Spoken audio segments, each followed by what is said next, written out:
Welcome to cooking up something nice. ഗസ്റ്റൊക്കെ വീട്ടിൽ വന്നാൽ വേഗം ഉണ്ടാക്കാൻ പറ്റുന്ന ഒരു tasty green peas pulao or matar പുലാവാണ് നമ്മളിന്ന് ഉണ്ടാക്കാൻ പോണേ. മട്ടർ എന്ന് വെച്ചാൽ ഗ്രീൻ പീസാണ്. എന്നാൽ നമുക്ക് തുടങ്ങിയാലോ? ആദ്യം ഗ്യാസ് ഓൺ ചെയ്തിട്ട് ഒരു പാൻ അതിൽ വയ്ക്കുക. ഈ പാൻ നമുക്ക് ചോറ് ഉണ്ടാക്കാൻ പറ്റുന്ന അത്രയും കപ്പാസിറ്റിയുള്ള പാൻ ആവണം. ഇനി ഇതിലേക്ക് ഒരു ടീസ്പൂൺ നെയ്യും ഒരു ടീസ്പൂൺ എണ്ണ ഇട്ട് കൊടുത്തിട്ടുണ്ട്. ഐദർ ഫുൾ നെയ്യ് ഓർ ഫുൾ എണ്ണയാണെങ്കിലും നമുക്കങ്ങനെ ചെയ്യാൻ പറ്റും. ഇതിലേക്ക് 2 ഗ്രാമ്പൂ, 2 ഏലക്ക, ഒരു കഷ്ണം പട്ട ഇട്ടിട്ടുണ്ട്. ഇനി 1/2 ടീസ്പൂൺ ജീരകവും കൂടെ ആഡ് ചെയ്തിട്ട് നമ്മളൊരു 20 സെക്കൻഡ്സ് ഫ്രൈ ചെയ്യണം. ഈ ഗ്രീൻ പീസ് പുലാവ് വേഗം ആവുന്ന ഒരു റെസിപ്പിയാണ്. ലഞ്ച് ബോക്സ് റെസിപ്പി ആയിട്ടും വളരെ നല്ല ഒരു റെസിപ്പിയാണ്. കുട്ടികൾക്കും വലിയവർക്കും ഒക്കെ ഇഷ്ടമാവും. ഇങ്ങനെ നമ്മൾ ഫ്രൈ ചെയ്ത് കൊടുക്കുമ്പോഴത്തേക്ക് ആ എണ്ണയിൽ നല്ലവണ്ണം ഈ ഹോൾ സ്പൈസസിൻ്റെ ഫ്ലേവറും ടേസ്റ്റും ഇറങ്ങും. ഇനി നമ്മളൊരു ചെറിയ സവോള തിന്നും നീളത്തിൽ അരിഞ്ഞിട്ടാണ് ആഡ് ചെയ്ത് കൊടുത്തിരിക്കുന്നത്.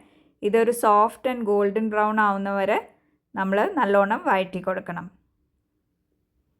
ഇത് കുറച്ച് ലോ ടു മീഡിയം ഫ്ലെയിമിലാണ് നമ്മൾ ചെയ്യേണ്ടത്, അല്ലെങ്കിൽ കരിഞ്ഞു പോവും. ഇനി ഒരു പച്ചമുളക് 2ആയിട്ട് അരിഞ്ഞ് ഇട്ട് കൊടുത്തിട്ടുണ്ട്. 6 കാഷ്യൂ ഇട്ടിട്ടുണ്ട്. കാഷ്യൂ നമുക്ക് പൊട്ടിച്ചിടണമെങ്കിൽ പൊട്ടിച്ചിടാം.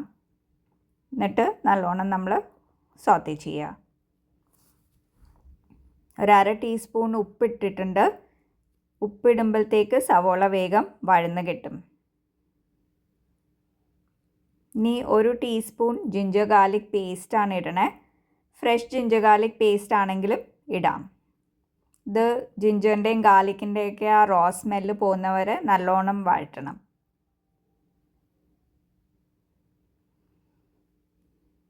ഇനി നമ്മൾ 1/2 കപ്പ് ഗ്രീൻ പീസാണ് ആഡ് ചെയ്ത് കൊടുക്കണേ.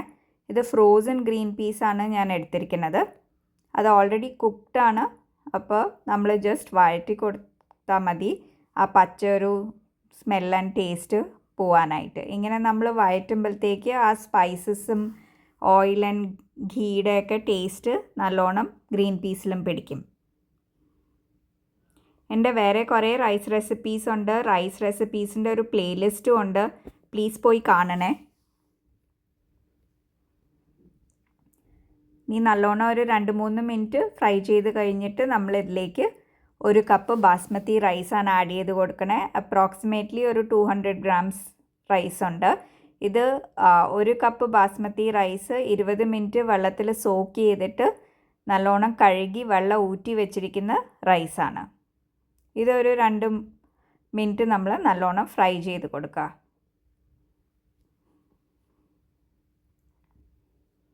നിങ്ങൾ ഈ വീഡിയോ എവിടുന്നാണ് കാണണേന്നൊന്ന് കമൻറ്റ് ബോക്സിൽ പറയണേ. നിങ്ങളുടെ ഫേവറേറ്റ് റൈസ് റെസിപ്പി ഏതാണെന്നും കൂടെ കമൻറ്റ് ചെയ്യണേ. ഇനി നമ്മൾ 1.5 കപ്പ് വെള്ളമാണ് ആഡ് ചെയ്ത് കൊടുക്കണേ. 1 കപ്പ് ബാസ്മതി റൈസിന് 1.5 കപ്പ് വെള്ളമാണ് കറക്റ്റ് കണക്ക്. അങ്ങനെ ഒഴിച്ചാൽ കുഴയൊന്നും ചെയ്യില്ല. ആൻഡ് പെർഫെക്റ്റ്ലി നല്ല റൈസൊക്കെ സെപ്പറേറ്റായി വന്ന പുലാവായിരിക്കും നമുക്ക് കിട്ടണേ. ഇപ്പോൾ സോൾട്ട് ഒന്ന് ചെക്ക് ചെയ്തിട്ട് വേണമെങ്കിൽ ആഡ് ചെയ്യുക. എന്നിട്ട് നമുക്ക് അടച്ചു വെച്ചിട്ട് ലോ ഫ്ലെയിമിൽ കുക്ക് ചെയ്യുക ഈ അരി മുഴുവൻ വേവുന്ന വരെ. ഒരു 5 മിനിറ്റ് കഴിഞ്ഞിട്ട് ഒന്ന് തുറന്നിട്ട് ഇളക്കി കൊടുക്കണം. ഇത് ഈവൻ കുക്കിങ്ങിന് ഹെൽപ്പ് ചെയ്യും. ഇനി നമ്മൾ അടച്ചു വെച്ചിട്ട് അരി വേകുന്നവരെ ഫുൾ വെയിറ്റ് ചെയ്യുക. എന്നിട്ട് ആ വെള്ളം മുഴുവൻ വറ്റണം.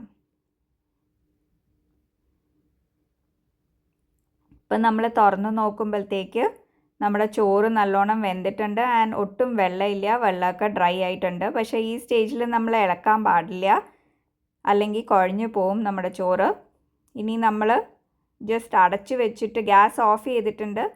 അടച്ചു വെച്ചിട്ട് 15 മിനിറ്റ് കഴിഞ്ഞിട്ടേ തുറക്കുള്ളൂ. ഇത് ഇപ്പോൾ 15 മിനിറ്റ് ആയിട്ടുണ്ട്. നമ്മളൊരു ഫോർക്ക് എടുത്തിട്ട് പതുക്കെ ഇളക്കി കൊടുക്കുക. നമ്മുടെ റൈസൊക്കെ പെർഫെക്റ്റായിട്ട് സെപ്പറേറ്റഡ് ആയിട്ട് നല്ലോണം വന്നിട്ടുണ്ടോ?